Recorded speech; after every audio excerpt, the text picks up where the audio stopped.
Bonjour à tous, ravi de vous retrouver dans Smart Job, votre rendez-vous emploi RH. C'est tous les jours du lundi au vendredi, débat, analyse, expertise et vos rubriques habituelles. On parle aujourd'hui de la transférabilité des compétences et des compétences grises. Qu'est-ce que c'est? On va en parler dans quelques instants avec Jean Pralon, psychologue, professeur RH à l'EM Normandie. Il va tout nous expliquer. Le Rex du mois avec Frédéric Fougeral, directeur de la communication d'Emeria. On parle de l'inclusion, mais jusqu'où cette inclusion? On répondra à la question avec lui dans le Rex du mois. Le Cercle RH, un grand entretien avec Thibault Langsad, alors missionné pour être ambassadeur sur les sujets de participation et d'intéressement.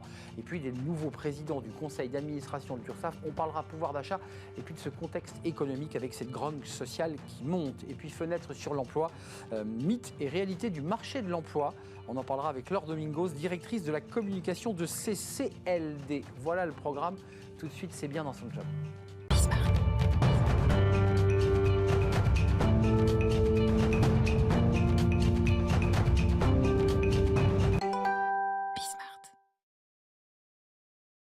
Bien dans son job, j'ai envie de dire aujourd'hui bien dans son recrutement, parce que c'est le sujet dont on va parler avec Jean Pralon. Bonjour Jean, psychologue, professeur en RH à l'EM Normandie. Vous avez d'ailleurs été RH dans le privé, il faut le préciser, vous n'avez pas été que professeur dans cette belle école. On parle de transférabilité des compétences et des compétences grises, alors ça peut paraître des concepts un peu abscons. En tout cas, ce qui est sûr, c'est que vous êtes en train de travailler dessus. J'ai même envie de dire qu'on va faire un scoop, puisque ce travail mené travail de fond va sortir, est sur le point de sortir justement sur ce sujet. Il y a une étude qui va sortir. Oui, c'est ça. D'abord, commençons par cette donnée de compétences grises, pour qu'on comprenne bien. Qu'est-ce que le chercheur que vous êtes appelle des compétences grises? Alors d'abord, il faut comprendre que le marché du travail est en train de se segmenter, qu'il y a d'un côté des salariés qui sont en CDI dans les emplois qu'on connaît et qui en vivent très bien, et puis il y a une marge de la classe moyenne qui descend un peu et qui va vivre de différents petits boulots. Alors peut-être un salaire qui ne suffit pas, et puis qui va ajouter autour de ce salaire principal d'autres activités. Alors c'est revendre des fringues sur Vinted, c'est faire différentes choses, bref, des choses qui sont périphériques à l'emploi principal, qui n'apparaissent pas sur un CV, qui parfois sont un peu illégales, qui sont parfois un peu border, et qui pourtant sont génératrices de compétences. Du travail non déclaré, par exemple, en mécanique, en maçonnerie, je ne sais pas, enfin, tous ces sujets-là. Mais mon collègue Thomas Soreda travaille sur les revendeurs de drogue. C'est un lieu où on apprend des choses. Et donc, il y a des compétences grises qui ne sont pas les compétences blanches qu'on sait lire sur un CV, donc que le recruteur sait repérer et que le candidat sait déclarer. Il y a des compétences qui viennent de cette sphère un peu marginale de l'emploi et qui, pour autant, sont des ressources de compétences essentielles. Alors ça, c'est un sujet intéressant. Juste parenthèse, c'est compliqué quand on a vendu de la drogue, même si on a acquis des compétences de logistique, de transport, d'organisation, même de management, puisqu'il faut aussi gérer des équipes. C'est un peu compliqué de le dire à un recruteur quand même. Alors l'étude qu'on a faite, c'est précisément ça. C'est se dire des gens qui ont eu des activités qui sont à la périphérie du monde normal, disons. Qu'est-ce qu'ils ont appris vraiment, qu'est-ce qu'ils savent faire? Et de quel poste sont-ils proches? Et si on prend cet exemple-là, un vendeur de drogue, c'est quelqu'un qui sait gérer un stock, c'est quelqu'un qui sait faire du marketing, c'est quelqu'un qui a une capacité à négocier, bref, c'est quelqu'un qui serait parfaitement à sa place dans le retail. Sauf qu'évidemment, s'il se présente devant un recruteur, il a deux possibilités. Soit il dit, j'ai fait ça, et le recruteur va se dire, il est malhonnête, donc je peux pas le prendre. Donc je le sors. Ça, je le sors. Soit il dit à ce recruteur, j'ai fait ça, mais j'ai pas fait ça, pardon, il n'en parle pas, et donc il passe sous silence ses compétences. Donc j'ai rien fait. Et il passe à côté de son job. Et donc là, l'exemple est un petit peu extrême, bien sûr, mais si on reste dans cet exemple-là, et si on imagine en général la périphérie de ce qu'il y a autour de l'emploi, tout ce qu'on fait en fait en dehors du travail principal que l'on détient, et qui devient de plus en plus professionnel. Les gens qui vendent des fringues sur Vinted, j'ai des étudiants qui font ça beaucoup, ils le font de façon très professionnelle, il y a du marketing très efficace. Il faut mettre de la lumière, il faut bien mettre le vêtement, il y a un vrai travail de packaging. Et puis il y a une compréhension des besoins du client, il y a un truc très très professionnel finalement. Et là, il y a des compétences grises, des compétences qu'on ne sait pas raconter à un recruteur et qui pourtant sont essentielles dans l'état actuel du marché du travail. On pourra en reparler un petit peu si vous voulez. Mais restons un instant, ça veut dire que pour résoudre peut-être cette question de pénurie de main-d'œuvre, il faudrait que le recruteur, l'air de rien, transforme la manière dont il recrute. Parce qu'aujourd'hui, les grilles de recrutement, la façon dont on enchaîne les questions, cela ne s'y retrouve pas. Comment on doit faire? Alors en réalité, le marché du travail aujourd'hui, c'est l'océan rouge. Vous savez, l'océan rouge, c'est en stratégie le lieu où tout le monde se bat. C'est le rouge du sang. Et puis il y a l'océan bleu, qui est l'endroit où on est plutôt les seuls à travailler. Le marché du travail, c'est finalement aujourd'hui se battre pour les mêmes candidats. Donc chercher les mêmes avec le même CV, avec les mêmes études, avec la même expérience professionnelle, avec la logique de qui a fait fera. Voilà. Et il y a vraiment cet océan rouge. L'océan bleu, c'est se dire qu'il y a des gens qui ne sont pas dans ce profil type, qu'il faut aller chercher, qu'il faut aller convaincre de parler d'eux. Et donc, il va falloir explorer cette zone grise qui est périphérique à l'océan rouge du marché du travail. Donc, aller chercher des gens qui ont fait des choses, qui ne savent pas le raconter, qui n'ont pas forcément très envie de le raconter et qui, pour autant, y ont appris des choses extraordinaires pour le marché du travail. Ça, vous avez fait un diagnostic de chercheur. Vous avez compris que des gens possédaient des compétences. Alors, on parlait d'un cas extrême du trafic en drogue, mais aussi la maman qui a eu 3 enfants et qui, l'air de rien, c'est un métier d'organisation, de structure et qui veut reprendre le travail. Mais on n'ira pas spontanément vers elle parce qu'on se dira, elle est sortie du marché du travail. La vraie question, c'est comment on invente une organisation, une machinerie pour aller chercher ces compétences-là. Comment on fait? Alors, je crois que l'outil principal, c'est la trame des soft skills. Le marché du travail. Donc plus de CV en fait. Bien sûr. Le marché du travail est encore trop tiré par des besoins métiers hard skills. Et on a beau dire que les métiers de cadre sont des métiers de soft skills et que c'est même vrai pour beaucoup de métiers, on le dit, mais on n'est pas encore vraiment passé à l'action. Et quand un recruteur prend une demande d'un manager ou d'une entreprise, il va encore prendre principalement une demande autour de ce que le candidat va devoir savoir faire en termes de métier. Et le sujet, c'est passé à une trame soft skills, c'est de regarder ce que la personne sait faire en l'évaluant hors d'un contexte. C'est-à-dire en se disant quels sont les acquis fondamentaux de cette personne, qu'est-ce qu'elle sait faire, peu importe là où elle en a fait l'acquisition. Et c'est là que le digital sert à des choses, puisque l'outillage digital, les tests entre autres, sont capables de repérer des acquis et des savoir-faire, mais qui ne sont pas liés à un contexte d'acquisition. C'est je sais faire ça, je peux le démontrer, la machine, l'outillage, le test par exemple, le démontre, et peu importe d'où ça vient. Oui, puis ce qui permet aussi d'être un peu plus isolé grâce à la machine. On n'est pas face au recruteur qui vous cuisine, parce que classiquement, on vous demande souvent racontez-moi, parlez-moi de vous. Spontanément, on ne pense pas à sortir ces éléments. Peut-être qu'on le fait plus facilement lorsqu'on nous pose des questions sur un outil froid, non? Bien sûr. Parler de soi, c'est comme toujours très difficile. Ça demande des compétences particulières et ça demande d'être bon en tant que candidat. Et je crois que si on veut vraiment attirer vers l'emploi des gens qui n'y sont pas aujourd'hui et dont on a besoin, je rappelle quand même qu'on a 10% d'actifs en moins par rapport aux autres pays de l'OCDE, donc on a un déficit réel de candidats. Si on veut résorber ça, il va falloir aller chercher un peu ailleurs en révélant des compétences différemment. Mais dans les recommandations de cette étude que vous allez dévoiler dans quelques jours et dont vous nous parlez en exclusivité aujourd'hui, est-ce qu'il y a des recommandations, des process? Vous venez des RH, vous avez inventé aussi des modèles RH. Qu'est-ce qu'on doit inventer, qu'est-ce qu'on doit créer et qu'est-ce que doivent faire les RH pour justement faire leur propre révolution? Alors, il faut vraiment passer à une trame soft skills. Il faut vraiment réinventer la lecture qu'on fait des... Même pour les cadres, on est d'accord? Principalement, même pour les cadres. Non, mais les soft skills pour des métiers à faible valeur, oui, on comprend, mais même pour les cadres. Les cadres, on n'est pas encore aujourd'hui face à un marché du travail des cadres qui soit drivé par les soft skills. On est encore sur un marché du travail qui est drivé principalement par des compétences métiers. Donc il faut vraiment que les recruteurs fassent leur révolution, qu'ils fassent l'acquisition de cette trame d'évaluation soft skills qui est vraiment une grammaire commune, et puis aussi peut-être que les candidats fassent une part de chemin. On a inventé depuis maintenant 5 ans à peu près beaucoup de dispositifs d'accompagnement à la carrière, le CPF particulièrement, qui sont des outils extraordinaires pour aller se faire évaluer. Et je crois qu'un candidat qui va aller évaluer ses compétences dans un dispositif type bilan de compétences, par exemple, bien sûr, qui va passer dans cette trame-là, et qui va en ressortir avec une meilleure conscience de ce qu'il sait faire, et donc une meilleure capacité à en parler, c'est très important pour son emploi. Vous parlez des cadres, c'est intéressant, parce qu'on a plutôt tendance à penser à des métiers à faible valeur. Je pense aussi aux demandeurs d'emploi. Je pense que vous allez envoyer ce document aux responsables de Pôle emploi, parce qu'il y a beaucoup de demandeurs d'emploi qui ont fait plein de choses, mais c'est vrai que le conseiller souvent lui demande mais c'est quoi votre métier, et puis il l'enferme dans une petite boîte avec une nomenclature, et il est enfermé. Est-ce qu'il n'y a pas une révolution aussi à faire dans, je dirais, l'accompagnement de ces demandeurs d'emploi? Alors, effectivement, je pense que les relais essentiels là, qu'on voit très efficaces, c'est les agences d'emploi. Alors, le monde du travail temporaire par lequel je suis passé, comme vous le disiez tout à l'heure, est un monde qui est redoutablement efficace. Ça, ils savent faire, ils le font. Oui, c'est un monde où on sait mettre au travail des gens qui ont fait des choses très diverses, qui ont acquis des compétences très diverses et sur lesquelles aussi on va parier en matière d'apprentissage. Parce que ce qu'on n'a pas dit là, c'est quand même aussi que le marché du travail tel qu'il est aujourd'hui, il va demander des acquis et plus que des potentiels. Et il serait important aussi de rappeler aux recruteurs que l'important, c'est bien sûr l'acquis pour se rassurer, mais qu'il y a une part de trajet vers la performance dans le poste qui restera à faire de toute façon après l'entrée dans l'emploi. Donc en un mot, vous nous dites, n'ayez pas peur, prenez-le, celui sur lequel vous hésitez, parce que de toute façon, vous aurez à le reformer au fil de l'eau. Bien sûr. Il faut l'accompagner. Bien sûr. L'accès à l'emploi est encore aujourd'hui beaucoup trop drivé par des acquis métiers, des acquis comportementaux, sans prendre en considération ce qu'est la part de chemin vers l'emploi qui reste à faire après. Ouais, c'est passionnant. En fait, c'est une photographie. On pense que la photo s'arrête, alors qu'en fait, c'est une vidéo, c'est vivant. Évident. La tech, parce que c'est vrai qu'il y a un vrai débat chez les RH, ils sont très sollicités par des outils. Vous dites que c'est quand même un outil utile, cette tech, pour aller chercher justement des compétences ou des profils auxquels on ne pense pas. Alors il y a tech et tech, évidemment. C'est le cas de le dire. Il y a tech et tech, voilà. La tech qui m'intéresse, c'est celle qui se base sur évidemment de la science, donc qui se base sur une recherche scientifique propre, qui est parfois compliqué à expliquer, mais qui est fondamentale, qui est capable d'expliquer comment on va évaluer des individus, évaluer des compétences et pas autre chose que des compétences.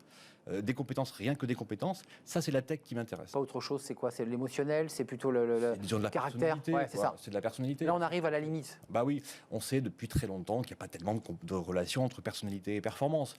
Donc ce serait peut-être intéressant de passer à des choses beaucoup plus articulées sur une rhétorique de compétences. Il sort quand cette étude qu'on puisse Alors, en parler? on est en plein scoop là, on est en mois de juillet. Juillet. On saura ça fin du mois. On aura ça fin du mois. Fin du mois, et ça veut dire ensuite qu'on peut évidemment la consulter sur le site de l'EM Normandie, et puis que vous la faites vivre, j'imagine, à travers des conférences, des échanges avec les RH, pour ceux qui s'intéressent au sujet, parce que c'est quand même une petite révolution quand même que vous leur demandez de faire. J'espère. Vous l'espérez. On le lira avec intérêt, peut-être qu'on en reparlera d'ailleurs lorsqu'il sera réellement sorti pour le détailler. Merci Jean Pralon d'être venu nous rendre visite, psychologue, professeur en RH à l'EM Normandie, et non pas livre blanc, mais ce rapport. Il s'intitulera comment? Vous avez le titre? Alors on ne sait pas encore, mais ça parlera de compétences grises, bien sûr. Les fameuses compétences grises dont on comprend mieux évidemment à quoi elles servent. Merci de nous avoir rendu visite. Tout de suite, c'est le Rex du mois, comme chaque mois, avec Frédéric Fougerat, le directeur de la communication d'Emeria. On parle d'inclusion, mais jusqu'où l'inclusion? On en parle avec lui. Le Rex du mois vous est présenté par Emeria, leader européen des services immobiliers résidentiels.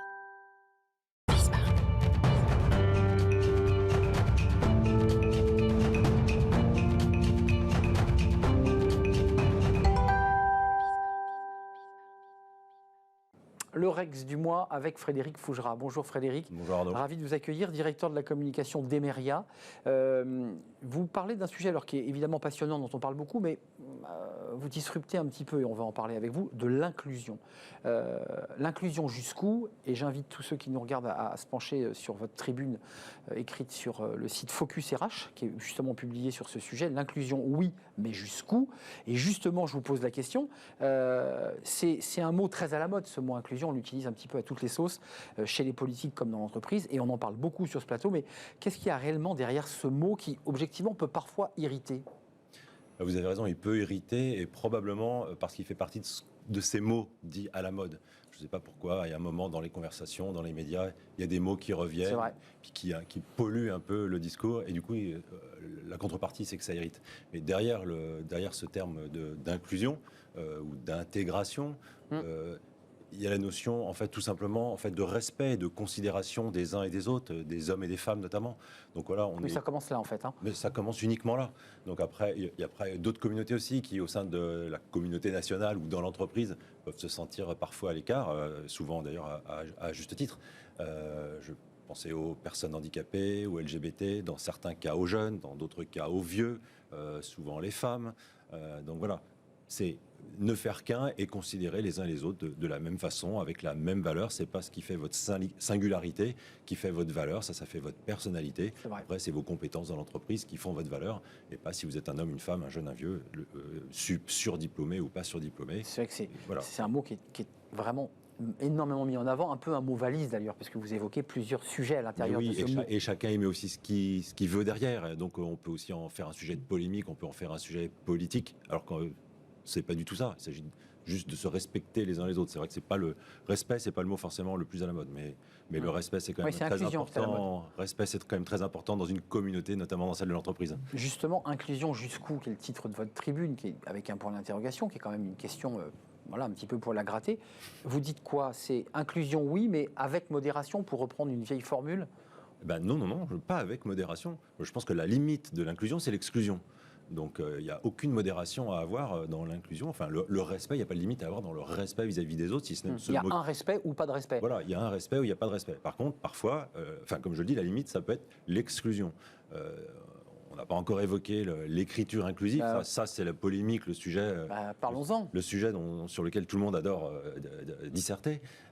l'écriture inclusive, c'est quoi? Moi, j'ai toujours été favorable. L'écriture inclusive, c'est quoi? C'est quand vous rentrez dans une assemblée avec des collaborateurs et des collaboratrices, vous ne dites pas bonjour messieurs, vous dites bonjour messieurs dames. C'est un peu plus technique l'écriture inclusive. Non, justement. En fait, le seul point, jeu de mots, le seul point qui réellement fait polémique, parce qu'en fait, l'écriture ou le discours inclusif, en fait, il est totalement transparent, les gens ne s'en rendent pas compte, et souvent ceux qui se prétendent contre, finalement, l'utilisent malgré eux, parce que c'est limite naturel aussi d'être respectueux des autres. Le seul point qui fait polémique, c'est ce fameux point médian ou point milieu, qui est une forme d'écriture que là, je trouve, pour le coup, c'est pas que je la trouve, c'est qu'elle est excluante, parce qu'aujourd'hui, les moteurs de lecture pour les personnes malvoyantes n'arrivent pas à bien détecter ou bien lire ces textes-là. Donc là, ça exclut une partie. Là, j'aurais plutôt tendance à vouloir le mettre de côté.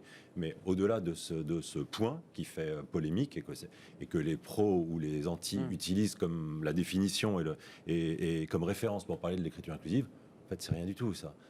Vous utilisez des termes épicènes, des termes qui englobent, qui intègrent tout le monde, et vous parlez de façon très respectueuse aux uns et aux autres, et aux unes et aux autres. Et puis, voilà, vous êtes inclusif parce que vous avez intégré tout le monde et vous n'avez pas mis d'échelle de valeur entre les uns et les autres, là en l'occurrence entre les hommes et les femmes. Frédéric, qu'est-ce que vous conseillez justement aux entreprises pour qu'elle ait une image employeur justement inclusive, sans trop en faire et évidemment sans être dans le pas assez ou dans le trop peu? Enfin, c'est une question de dosage en fait. Alors le risque, c'est d'être caricatural ou d'en faire beaucoup trop. Le seul conseil, c'est même pas un conseil, c'est plutôt du bon sens. Ouais. Il faut être juste naturel. En fait, la question ne devrait pas se poser. Ouais, c'est vrai. On devrait, dans son image employeur, représenter la société et sa société telle qu'elle est, c'est-à-dire dans sa diversité, avec les hommes et les femmes, tout type de profil, tout type de personnes. Donc on ne devrait même pas se poser cette question-là. Il faut juste peut-être faire attention. En se la posant, un professionnel peut se la poser, de peut-être pas tomber dans la caricature. Si vous voulez représenter des personnes en situation de handicap, ne les limitez pas à un document RH qui parle du handicap. Non, les personnes handicapées, elles sont dans toutes les fonctions. Alors, tous les handicaps ne sont pas visibles, bien sûr.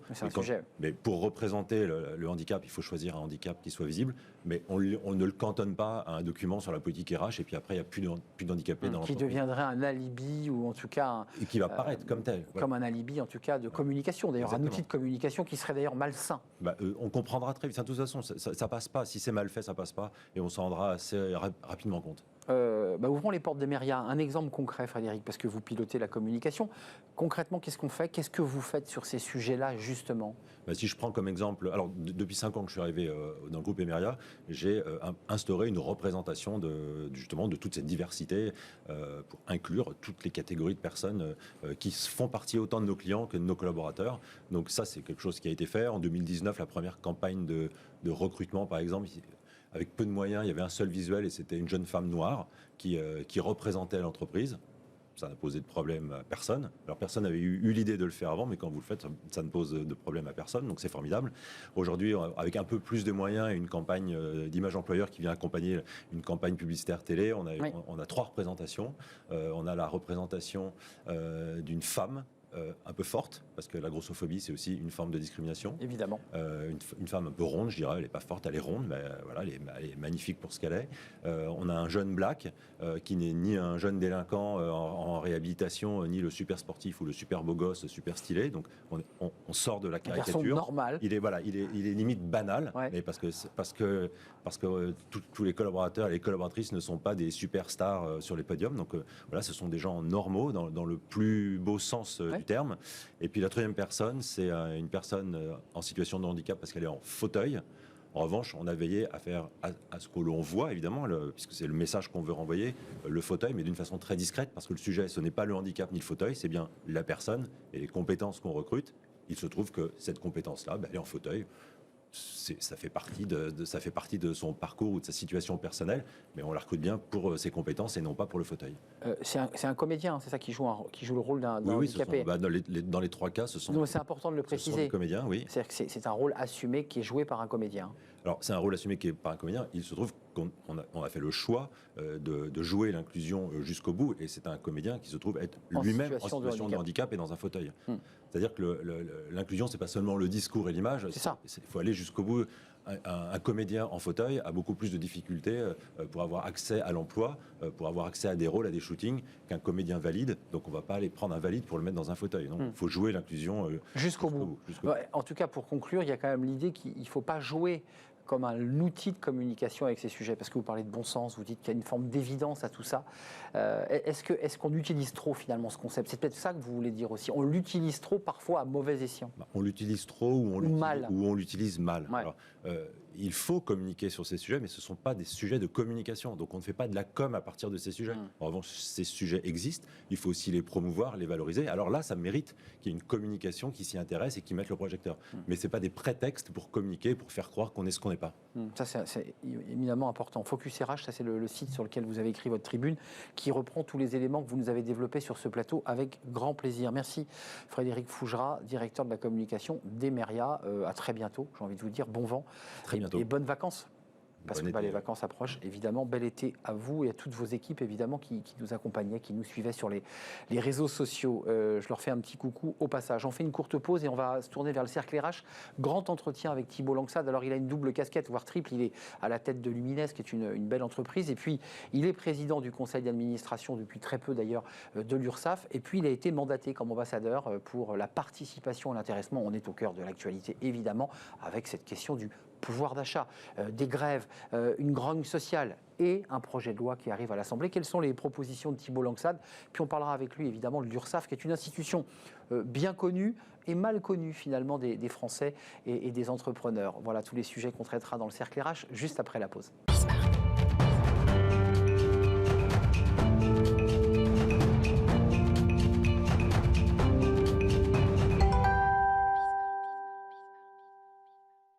Le Cercle RH est un grand entretien aujourd'hui pour parler du pouvoir d'achat, de la situation économique et de la situation des salariés, évidemment. Et on en parle avec Thibault Langsade. Bonjour Thibault. Bonjour. Ravi de vous accueillir. Vous êtes venu assez régulièrement dans notre émission Smart Job, PDG du groupe Lumines, double casquette par ailleurs, triple d'ailleurs, parce que président du conseil d'administration de l'URSSAF, ça c'est très récent.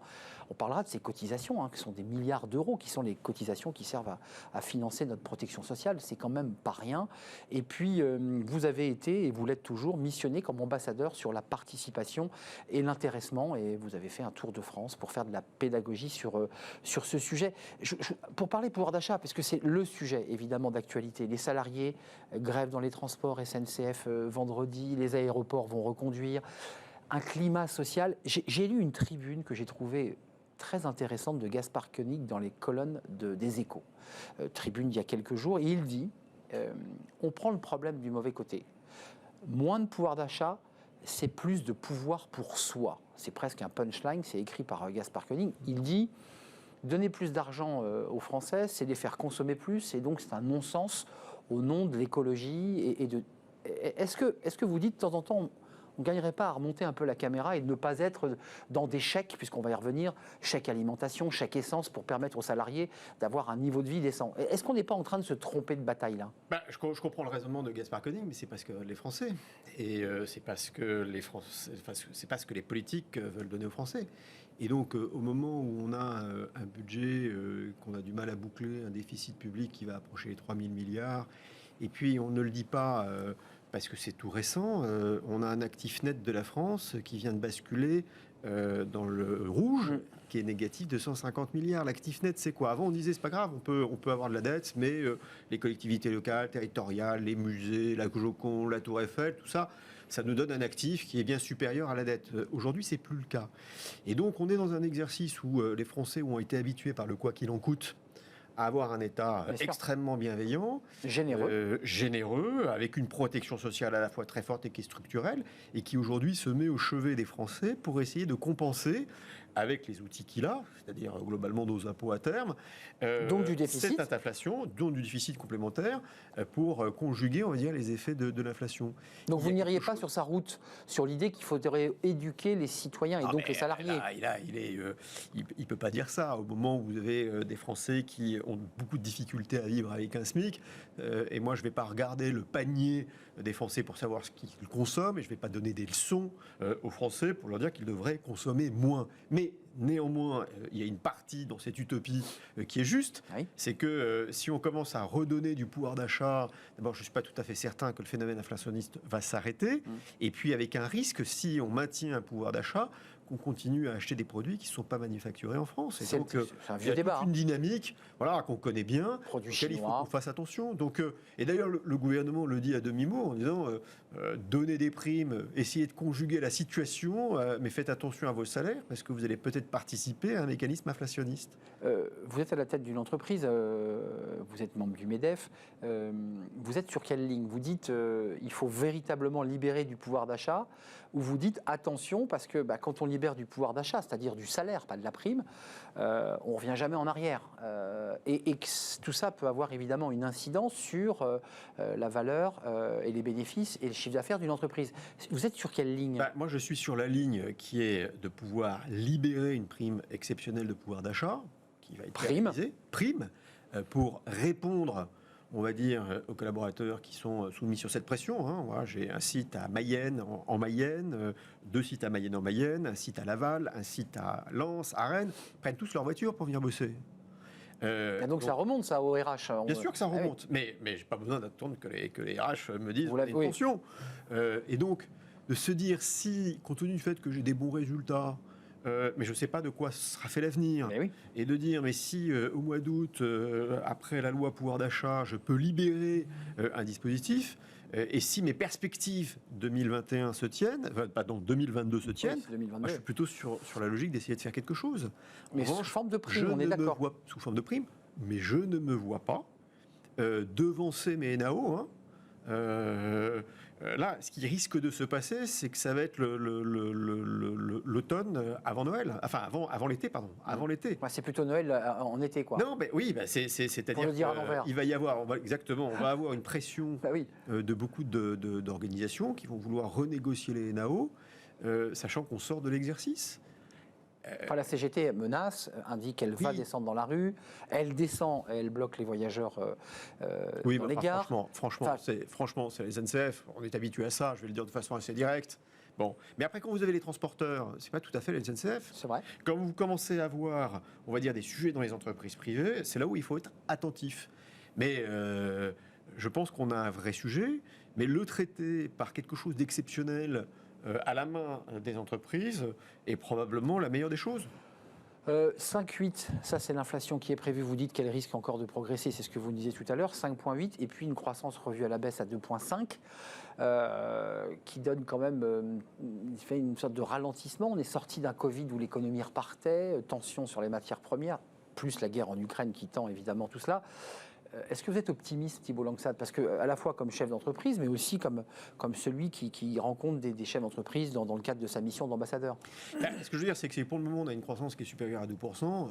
La façon dont ça se traduit dans les entreprises, c'est que pour le moment, malgré les tensions de l'emploi, malgré des tensions, ce qui est moins notre cas sur les matières premières, parce que une entreprise du numérique, j'ai envie de dire, pour le moment, on est dans une dynamique qui est plutôt au vert. On a du développement à l'export qui fonctionne plutôt bien. Bon, aux États-Unis, c'est ça. Aux États-Unis. On est, il faut le préciser, une entreprise française aux États-Unis, il faut quand même le signaler. Pour nous, on traverse les difficultés depuis la crise Covid sans trop de difficultés. Après, quand on regarde d'un point de vue macroéconomique, force est de constater que la défaillance d'entreprise n'a pas repris, que le remboursement des plans d'appurement proposés par la Caisse nationale des SRSA fonctionne très bien. Et quand on regarde les dispositifs de PGE, il y a quelques renégociations sur des entreprises qui sont dans des secteurs qui sont frappés de plein fouet par l'inflation. Ça se passe relativement bien. Et chez les indépendants et les petites entreprises. Et chez les indépendants aussi. Donc, c'est compliqué. Ce que je veux dire, c'est que les indépendants remboursent bien. Donc, il y a toujours des situations individuelles. Les entreprises sont plurielles, elles sont grandes, elles sont petites, elles sont servicielles, industrielles. Mais globalement, quand on regarde les indicateurs économiques, ils ne sont pas mauvais. Et ce qui nous laisse penser quand même qu'on est dans une forme de résilience face à ce qui nous entoure en ce moment. Il y a quand même une petite musique de l'opposition, puisqu'il y a eu le discours de politique générale hier mené par la Première ministre Elisabeth Borne, qui est de dire, de toute façon, on n'a pas le choix, il faut mettre ce SMIC à 1 500 €, parce que dans certaines grandes villes, le SMIC ne suffit pas pour vivre, il faut l'augmenter d'une manière très nette. Et on parlera ensuite de l'augmentation du point d'indice des fonctionnaires, qui vient se rajouter évidemment au déficit. Vous y souscrivez? Est-ce que vous dites, oui, il faut vraiment faire un effort sur les bas salaires, ou vous dites, attention, danger? Mais danger, parce qu'on sait très bien que s'il y a une augmentation du SMIC, ça va tasser les salaires dans l'entreprise. C'est-à-dire que la capacité qu'on va pouvoir réaliser derrière n'est pas tout à fait réelle. Qu'il y ait un débat sur la régionalisation du SMIC, moi je veux bien. Alors ça, j'ai été le premier à le porter quand j'étais au MEDEF. Oui, la façon dont on vit en Lozère, c'est pas tout à fait la même chose qu'en périphérie de Paris. Donc le coût du transport, le café, la baguette et ce qui est à côté pour pouvoir vivre normalement, c'est pas le même prix. Il suffit de voir le différentiel entre Paris et la province. Donc moi je suis plutôt favorable à une régionalisation du SMIC. En revanche, je le redis, nous avons un coût du travail qui est relativement élevé, paradoxal parce que on vit difficilement avec un SMIC en France, mais on a un coût du travail qui est le plus élevé d'Europe. Donc, c'est là-dessus qu'il faut jouer. Augmenter va avoir un phénomène de tassement dans les entreprises avec des inégalités et un embarquement de charges fort. Et puis derrière, évidemment, la charge pour les entreprises sera beaucoup plus forte par rapport à nos autres pays voisins. Donc vous dites sans le dire, c'est un vieux débat qui date d'il y a 30 ans, 20 ans, baissons aussi les cotisations si on veut aussi réfléchir à augmenter les salaires. Si vous baissez les cotisations, soit vous demandez à l'État de se réformer, vous demandez de mieux nous soigner, de mieux enseigner, de mieux nous défendre. Moins et mieux. Soit vous augmentez les cotisations. Et donc vous faites porter des charges complémentaires, on va dire, aux entreprises puis aux Français, parce qu'ils payent une partie de ces contributions. Mais le discours du président, qui d'ailleurs a été un peu rectifié par Bruno Le Maire, qui a dit attention, il ne faut pas trop dépasser les déficits, il faut faire attention aux chèques gratuits, on va dépenser, on va faire des trous. Les Français échappent aux impôts, les entreprises échappent à des emplois. Comment on fait là avec un déficit comme ça? La seule chose, c'est la capacité de réforme du pays. Moi, je ne suis pas opposé à ce qu'on donne un coup de pouce à des populations qui sont en difficulté, qu'on mette en place un dispositif de chèque carburant, qu'on demande aux entreprises de jouer la prime PEPA. Ça, c'est dans la liste des courses. Qu'on demande, qu'on baisse les charges des indépendants. Moi, je n'ai pas de difficulté. De savoir c'est comment on le finance. Est-ce qu'on est en capacité de porter la réforme des retraites? Oui, non. Et pour comment pour nous, pour nos impôts. Est-ce qu'on est en capacité de réformer, on va dire, nos services publics qui sont en partie défaillants, avec du personnel incroyable, qui fait face à une crise sans précédent? Est-ce qu'on est capable de le réformer? Je pense notamment à la santé. Est-ce qu'on est capable de mieux enseigner, on va dire, à l'école, au lycée, à l'université, pour des coûts qui sont comparables, on va dire, aux Allemands et aux Anglais? Quelle est la capacité de réforme? Moi, je veux bien qu'on continue à financer et qu'on ait le plus haut niveau de protection. C'est un modèle qui est vanté, en tout cas. Mais quel est le système de réforme qu'on est capable de mettre? Et la qualité de service rendue au bout. Et la qualité de service rendue au bout. Moi, ce que je veux dire, c'est que je veux bien investir massivement dans l'école, mais force est de constater qu'on est les derniers dans les classements PISA. Donc il y a quand même un souci. Et c'est ça la réforme. Donc si le président de la République, le Premier ministre, le gouvernement est en capacité de porter des réformes fortes pour faire en sorte que ce pays... Là, il n'y a rien sur la table aujourd'hui. Il y a un projet de loi qui va arriver demain. Il y a 25 milliards qui va... Ça va coûter 25 milliards. Mais c'est ça l'inquiétude. Mais pas de réforme de structure, comme vous l'évoquez. Et si on n'en parlera pas maintenant, et malgré ce qui vient d'être dit il y a encore quelques minutes à l'Assemblée par le Premier ministre, tôt ou tard, les entreprises payeront et les Français payeront. Donc vous nous dites, et c'est vrai que c'est un vrai discours et c'est la petite musique, il va bien falloir payer tout cela avec des impôts, avec une TVA, avec... Oui, sauf si vous êtes en capacité de réformer. Si vous êtes en capacité de réformer la retraite, si vous réformez... Moi, j'ai rien lu encore sur la réforme de structure. Là. Pour le moment, vous n'avez pas la réforme des retraites, le projet de loi n'est pas encore sorti. Vous la soutenez? Vous dites qu'il faut cette réforme? Bien sûr qu'on la soutient. D'abord, il faut juste voir que les partenaires sociaux sur la retraite complémentaire Agirc-Arrco ont été en capacité de négocier le départ de l'âge à la retraite à 63,2 ans. Donc, j'ai envie de dire, sortons des postures politiciennes de certaines organisations syndicales et mettons sur la table un vrai projet. Parlons de l'usure au travail, de la pénibilité et non pas de façon dogmatique. Oui, il y a des carrières longues qu'il faut arrêter, qu'il faut mieux indemniser. C'est clair. Mais on met tous les Français dans un même panier. Ce n'est pas raisonnable. Vous vous rappelez que François Hollande avec Jean-Marc Ayrault avait essayé de faire une nomenclature de la pénibilité, puis finalement c'est resté sur le bureau parce que c'était trop compliqué. C'était une machine à gaz et puis c'était porté de façon totalement dogmatique. Ce n'était pas raisonnable à l'époque de le soutenir. Et aujourd'hui, d'ailleurs, je préfère qu'on parle d'usure au travail. L'usure au travail. Ça marche dans le tertiaire aussi. Oui, mais elle a une expression qui est plus juste. Tout le monde va trouver que le travail est pénible. L'usure au travail permet d'avoir une expression plus juste. Et bien évidemment, il faut arrêter des carrières quand le travail use. Mais ayons des approches segmentées, ce qui n'était pas le cas de la réforme des retraites. On mettait dans un système global. Là, on repart sur un système paramétrique, on va peut-être pouvoir faire des choses intelligentes. Donc vous soutenez cette réforme. Alors elle est maintenue dans un flou parce qu'on sent quand même une grogne sociale, on sent des tensions dans la rue, on sent des entreprises et des salariés qui peinent et qui commencent à se plaindre. votre tour de France, votre travail d'ambassadeur, parce que c'est intéressant, vous avez quand même vanté, alors vous avez développé le concept du dividende salarié. Est-ce que vous le portez toujours? Est-ce que vous dites, avec la participation, avec l'intéressement, ça peut être des outils de pouvoir d'achat qui n'obligent pas le gouvernement à faire des chèques? Oui, et je pense que c'est une façon de réconcilier les Français avec le capital, de réconcilier, on va dire, les Français avec leur entreprise quand elles estiment que le traitement est inégal en termes de rémunération. Et je pense que là, on a un vrai dispositif, qui est le dispositif mis en place par le général de Gaulle, Conseil national de la résistance. 50 ans après, on peut le revisiter. Force est de constater qu'il y a beaucoup de conservatisme, y compris dans les organisations patronales. Je me réjouis que le président de la République, mais à la fois l'ensemble des candidats, l'ont repris, l'ont exprimé. Mais tout le monde en parle, mais sauf qu'il manque une loi. Est-ce qu'on l'oblige? Est-ce qu'on oblige les entreprises de plus de 50 salariés à mettre en place la participation? Il y a deux choses. C'est que d'abord, je pense que dans la loi pouvoir d'achat, qui répond à une mesure d'urgence, de donner des flexibilités, qui est très conjoncturelle, je pense qu'il ne faut pas mélanger le sujet du partage de la valeur. Si on veut porter une ambition forte, de réconcilier les Français avec le capital, si on veut vraiment porter ce sujet du partage de la valeur, qui est un pacte social, je pense qu'il faut le traiter à part.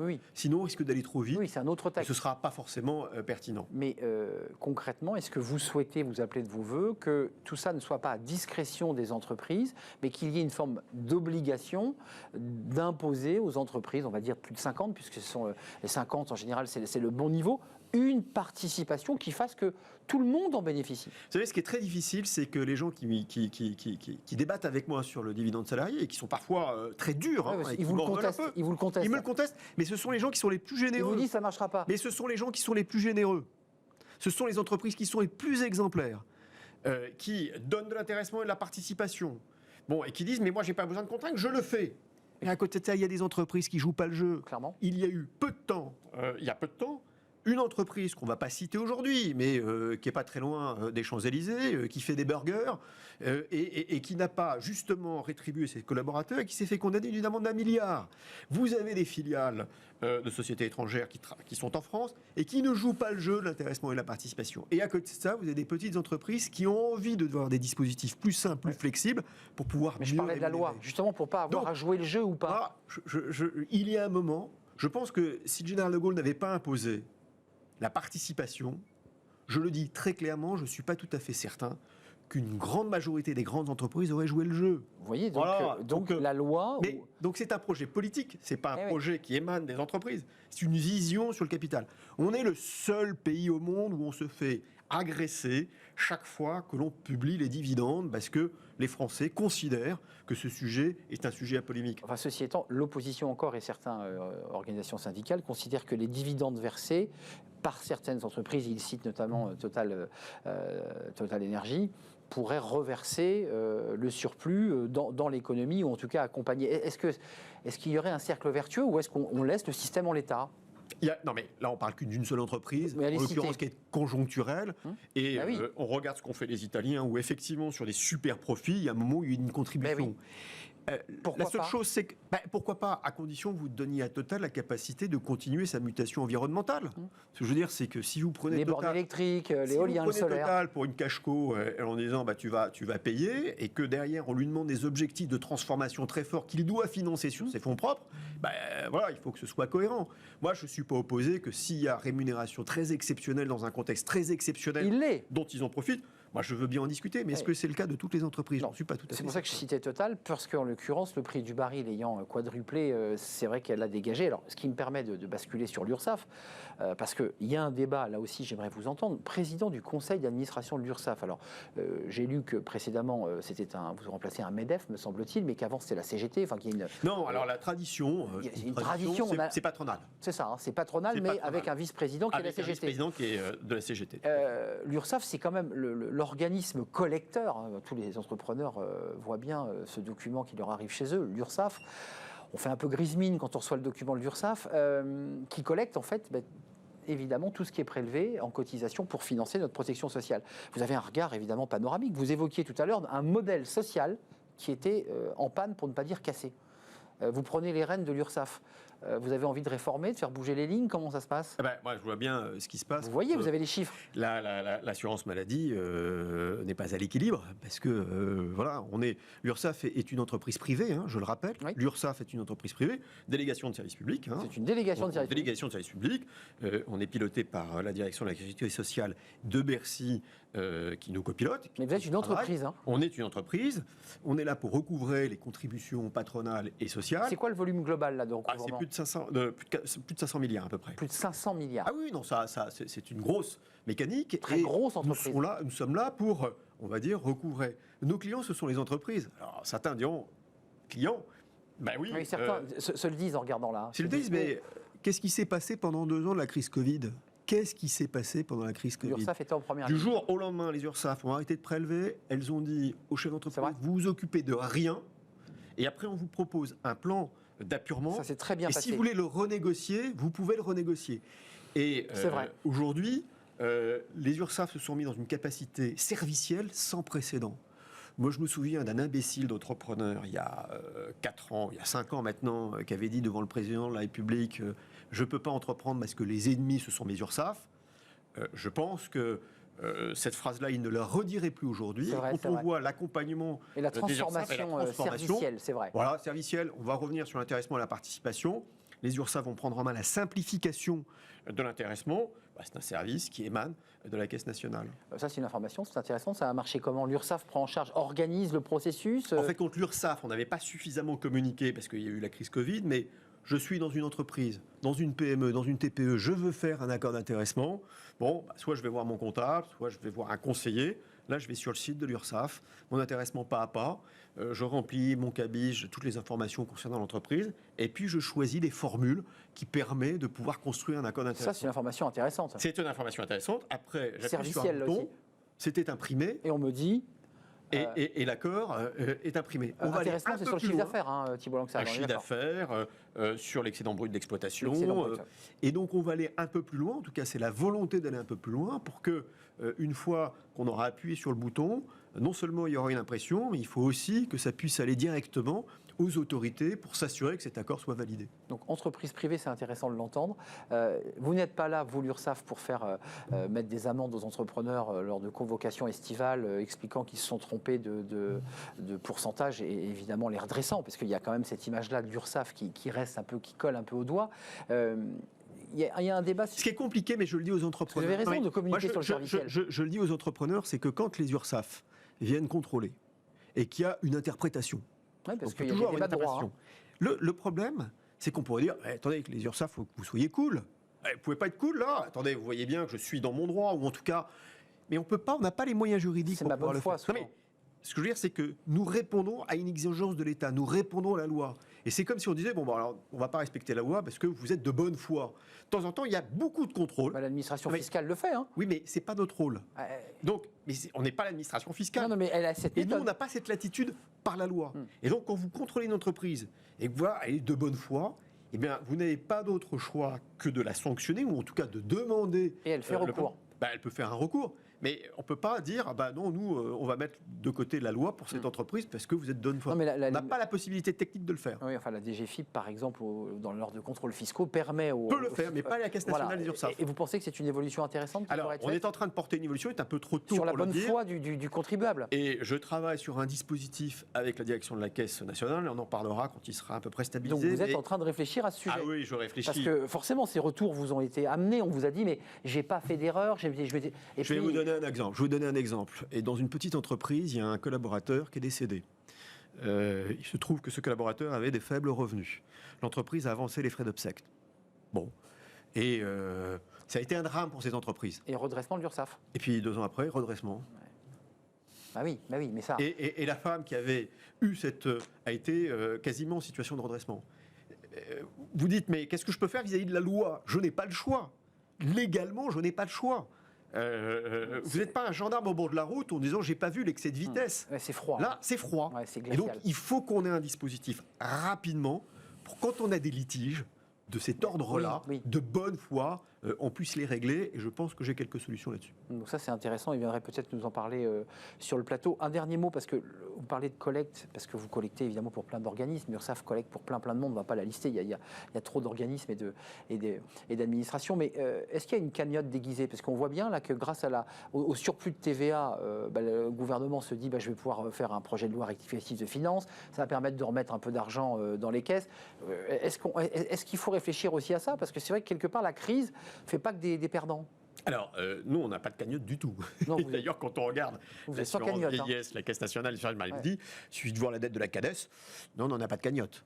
D'abord, les URSSAF fonctionnent de quelle façon? Nous, on prend, quand on recouvre la retraite des marins-pêcheurs, on offre une prestation de service.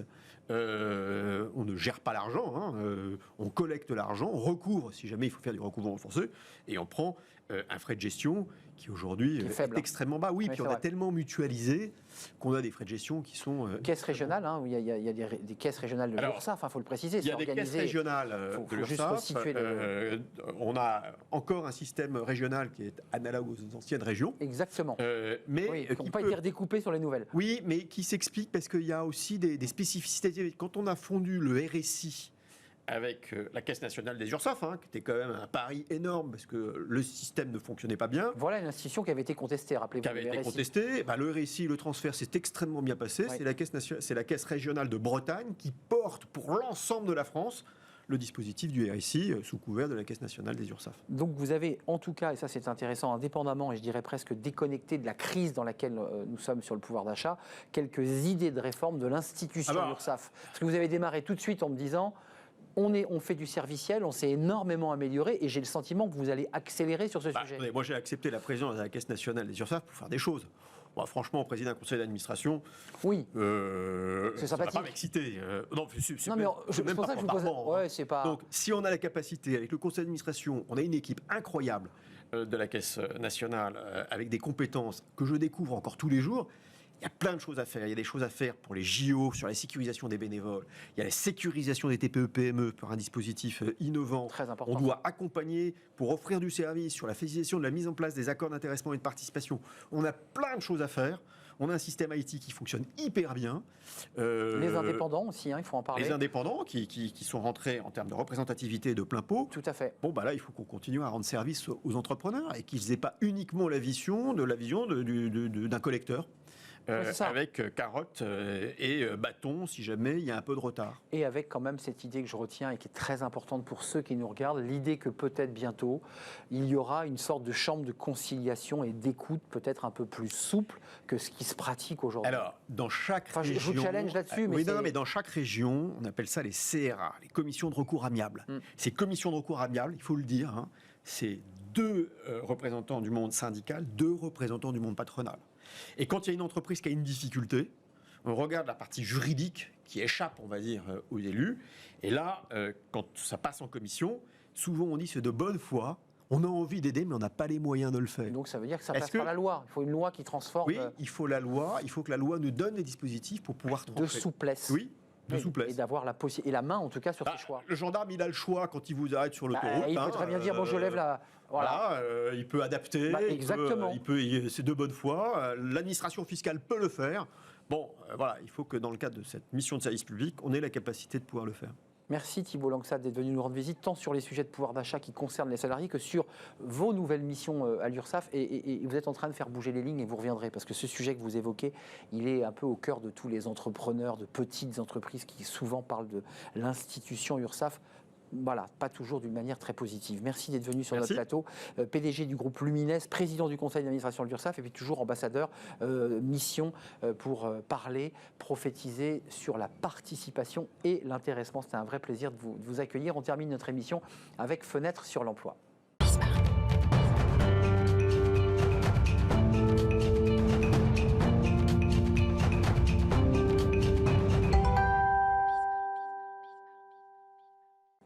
Fenêtre sur l'emploi pour terminer notre émission. On va parler du marché de l'emploi. Il a beaucoup évolué et on va faire un focus avec Laure Domingos. Bonjour Laure. Bonjour. Ravi de vous accueillir, directrice de la communication de CCLD. Ça veut dire quoi l'acronyme déjà de votre entreprise ? CCLD, c'est les deux initiales des deux cofondateurs que sont Cyril Capel et Lionel Desor. Donc le cabinet a été créé il y a plus d'une vingtaine d'années, et donc ils n'ont pas fait plus loin qu'un brainstorming de 2 minutes pour trouver le nom de l'entreprise. Mais écoutez, c'est bien trouvé, ça sonne bien. L'objectif de l'entreprise, c'est, et vous allez nous le confirmer, c'est d'accompagner, d'aider les entreprises à développer des stratégies de recrutement durable. Vous ne vous situez pas réellement dans le profil du cabinet de recrutement traditionnel. Tout à fait, c'est ça. Donc CCLD, c'est à la fois un cabinet de recrutement, effectivement, qui vise avant tout à travailler sur la révélation des talents. On va chercher vraiment les compétences comportementales sur les fonctions commerciales, industrie, grande distribution, etc. Mais c'est aussi en fait ce qu'on appelle le recrutement augmenté. C'est à la fois l'acquisition avec une agence de communication RH, CCLD Média RH, et Axe for Skills, qui est un centre de conseil RH et de formation pour le développement des compétences. Donc nous, on vise vraiment à accompagner les entreprises et les candidats et les talents au sens large à se sentir mieux dans le marché de l'emploi et surtout à avoir une vraie révélation de leurs talents. Alors, on va parler lors de ce baromètre. C'est votre 5e baromètre, ce qui permet quand même d'avoir une vue un peu panoramique. Il ressort quand même des choses intéressantes. D'abord, le marché de l'emploi est réellement sous tension. Exactement. Ce qu'on observe clairement, c'est qu'on a un niveau d'offres d'emploi qui sont publiées, donc ce sont des données Indeed, qui n'a jamais été aussi haut depuis mai 2020. Et en face, on a un nombre de candidatures par annonce qui est divisé par 2. Et des recruteurs, des RH des entreprises qui nous disent, voilà, on n'a jamais été autant concernés par des intentions de recrutement, puisqu'il y a un vrai besoin de chercher des compétences, des talents. Et en même temps, ça décroche puisque les candidats, bien qu'ils aient envie de partir de leur entreprise ou envie de chercher un emploi, n'y vont pas. Donc c'est tout ce qu'on a cherché à comprendre dans notre baromètre pour la 5e édition, tout à fait. Donc 50% des candidats déclarent que leur recherche d'emploi est plus difficile qu'en 2019, c'est quand même intéressant de le signaler. Juste d'un mot, parce que ça vient un peu tordre le cou à des choses où on nous dit mais le candidat a le pouvoir, il fait ce qu'il veut, il change d'une entreprise à une autre. C'est vrai sans être vrai en fait. C'est ça. Il y a un vrai sujet qui est révélé là sur cette 5e édition, c'est que clairement les candidats ont envie de bouger, hein, ils le disent, comme vous venez de le signifier. Pour autant, ils n'y vont pas. Donc oui, il y a une notion de candidat et de talent qui est roi, mais c'est surtout parce qu'en face, dans ce qu'ils nous disent pourquoi ils n'y vont pas et pourquoi ils ne postulent pas, c'est qu'ils ont le sentiment de ne pas avoir suffisamment de projets professionnels qui leur donnent envie. Donc ça, c'est globalement très inversé par rapport à il y a 2 ans, enfin même 24 mois en arrière. Il y a un vrai besoin de la part des candidats de vraiment avoir quelque chose qui correspond à eux, à leur personnalité, à leurs envies. Et donc c'est vrai que le rapport de force, entre guillemets, c'est un petit peu inversé. Et les entreprises doivent redoubler d'efforts pour faire en sorte que les candidats aient envie de rejoindre un projet d'entreprise. Donc c'est pas juste du bullshit ou de dire en gros rejoignez-nous pour nous faire plaisir. C'est vraiment une dimension où le candidat a besoin d'être compris et entouré. Et puis ce qui est intéressant, Laure Domingo, c'est le contrepoint, je dirais l'effet miroir, de leur côté, les recruteurs, à 90%, alors là c'est la très très grande majorité, déclarent avoir des difficultés, disent que c'est plus compliqué de recruter qu'en 2019. Donc là on arrive comme ça à un point de rupture où en fait l'offre et la demande se croisent mais ne se rencontrent pas. Exactement, et c'est exactement ce que je disais préalablement, c'est qu'il y a un vrai sujet de dire comment on fait pour que les entreprises puissent proposer à des candidats des projets qui leur correspondent vraiment. En fait, dans l'étude, ce qu'on révèle aussi, c'est que les candidats nous disent pourquoi je dirais oui à une entreprise. En un, c'est parce que ça correspond à mes valeurs. La notion 1, c'est l'adéquation entre mes valeurs et celles de l'entreprise. Le côté mission en 3 et le côté pouvoir proposer des solutions. Donc effectivement, offre et demande ne se rencontrent pas ou plus. Peut-être que ça s'inversera dans quelques mois, mais pour l'instant, c'est le cas, puisqu'il y a une vraie notion d'acceptation, de transformation de la part des entreprises pour changer finalement de lorgnette et de vision et faire en sorte de vraiment proposer des projets qui parlent aux candidats. On a tous vécu sur ces 24 derniers mois des remises en question, un questionnement de sens, d'équilibre vie privée, vie pro. Donc là, c'est vraiment l'occasion pour les entreprises de proposer quelque chose qui corresponde vraiment aux candidats et aux talents qu'ils souhaitent. Oui, Laure, précisons quand même que dans l'étude, elle est très détaillée, hein, il faut aller la voir cette étude, mais que 53% des talents indiquent être en recherche active et c'est une augmentation de plus 3%. Là, on parle des talents, alors on peut peut-être distinguer, je dirais, la masse des candidatures de ces talents. Alors les talents, c'est quoi ? C'est ceux qui sont très recherchés, dotés d'un certain nombre de diplômes et de compétences, on est bien d'accord ? Oui, clairement dans l'étude, en fait, ce qu'on voit, c'est que les candidats sont majoritairement en recherche d'emploi, mais parce qu'ils sont en poste. En fait, c'est intéressant de mettre cette statistique que vous venez de montrer sur cette paradoxe, sur cette notion-là, puisque évidemment, les candidats qui indiquent être en recherche active sont déjà en poste. Donc, du coup, ça donne vraiment une lumière de se dire, c'est pas que des candidats qui n'ont aujourd'hui pas d'entreprise, c'est vraiment des collaborateurs qui sont en poste et qui se posent des questions parce qu'ils ont vraiment envie de trouver autre chose. Et donc c'est vrai ce que vous l'avez signifié, ils sont en plus en recherche active de plus 3 points versus l'année dernière et c'est une réalité. On termine quand même par ces talents qui observent les pratiques RH.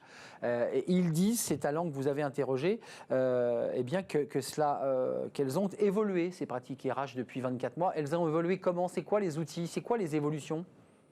Alors, globalement, les RH nous indiquent dans cette étude qu'ils ont plutôt tendance à prêter attention aux soft skills. Et en face, les candidats nous disent qu'en expérience d'entretien, ils n'ont pas le sentiment que les soft skills soient prépondérantes. Donc, c'est vrai que les RH et les entreprises en général redoublent d'efforts pour aller chercher la compétence comportementale. Donc, ça peut être au moyen comme des techniques d'assessment center, donc de pouvoir mettre des candidats en salle avec des RH et des opérationnels et des managers, avec des mises en situation, des entretiens, des tests de personnalité pour vraiment aller chercher la compétence. Et c'est vrai que les RH nous disent aussi qu'ils peinent à faire évoluer un peu plus les pratiques, puisque ce qu'attendent les candidats, c'est non plus d'être en gros évalués sur leur expérience et leur CV et leur parcours, mais vraiment sur leurs compétences comportementales ou leurs soft skills. Donc les RH et les entreprises redoublent d'efforts, et nous on les accompagne aussi pour ça, pour aller évaluer les soft skills, et ce qui donne aussi le sentiment aux talents d'être vraiment compris dans leur personnalité, dans leur perception du rapport à l'emploi. Laure Domingos, avant de nous quitter, on avait un invité au début de l'émission, je ne sais pas pour vous challenger, je ne sais pas si vous avez eu le temps de l'entendre, vous étiez en train de préparer votre intervention, mais qui disait quand même la ligne rouge ou la ligne jaune, c'est quand on va chercher des soft skills liés à des compétences périphériques, mais il estimait, et c'est un chercheur qui le dit, que les soft skills comportementales liées à l'émotion, au caractère, ne devaient pas rentrer en ligne de compte. Et vous me dites l'inverse? Oui, puisque depuis de nombreuses années chez CCLD, on a travaillé avec des spécialistes de l'évaluation. Ce qui est clair dans la partie soft skills, que ça permet d'observer des comportements qui ont été produits dans une activité antérieure dans l'expérience professionnelle du candidat. Et ce qui veut dire que s'ils sont démontrés, notamment dans une technique d'assessment center, ils peuvent être reproduits. Et c'est vrai que pour le coup, autant un savoir-faire s'acquiert, mais il y a une date d'obsolescence, autant le côté savoir-être, c'est vraiment quelque chose qui est hyper important à aller chercher, puisque ça permet aussi à l'entreprise d'avoir un parcours évolutif pour le talent, et que le talent ou le candidat ou le collaborateur se sente vraiment bien dans ses baskets, puisque c'est en adéquation avec ses compétences comportementales. Non, je leur pose vraiment Laure, avant de nous quitter, il reste peu de temps, mais je vous repose la question pour qu'on soit bien clair. Un soft skill comportemental, c'est pas une compétence. Alors pour nous, soft skills, c'est compétences comportementales. C'est vraiment la partie savoir-être, mais pas que. C'est aussi toute la dimension pour pouvoir se comporter dans une logique au travail pour que le candidat ou collaborateur se sente bien et que ce soit en adéquation avec les attendus de l'entreprise. Puisque le savoir-faire, c'est facile à évoluer, le savoir-être, ça l'est un petit peu moins. Et pour nous, c'est un vrai parti pris. On va chercher à évaluer les compétences comportementales puisqu'il y a une vraie notion de prédictivité. En fait, on va pouvoir se dire qu'un talent qui a ces compétences comportementales qui sont recherchées, à condition de savoir ce qu'on cherche, sera plus performant dans le temps et beaucoup plus engagé puisqu'il va pouvoir développer son sens et le sens, la notion de sens et de plaisir de bien faire au quotidien. Et donc de bien-être et donc de performance à la fin. Exactement. Mais puis je précise ce chiffre, 88%, c'est un chiffre qui peut donner le sourire. Des recruteurs interrogés par le baromètre CCLD déclarent avoir prévu de recruter au deuxième semestre 2022. C'est plutôt une bonne nouvelle à condition qu'ils rencontrent évidemment les candidats et les bons candidats. Merci Laure Domingos. À découvrir ce 5e baromètre, j'imagine sur votre site, le site du CCLD, un baromètre complet, évidemment, très détaillé. Merci à vous Laure Domingos, directrice de la communication du CCLD, CCLD, pour ne pas écorcher l'acronyme de votre entreprise de recrutement. Merci de nous avoir rendu visite. C'est la fin de notre émission. Merci à vous, merci pour vos messages, votre fidélité. Merci à toute l'équipe, merci à Raphaël pour la réalisation. Merci à Thibaut pour le son. Merci à Fanny Griesmer et merci à Lily d'avoir partagé ce moment avec moi. Je serai là demain. D'ici là, portez-vous bien, puis restez fidèles à tous nos programmes. Bye bye.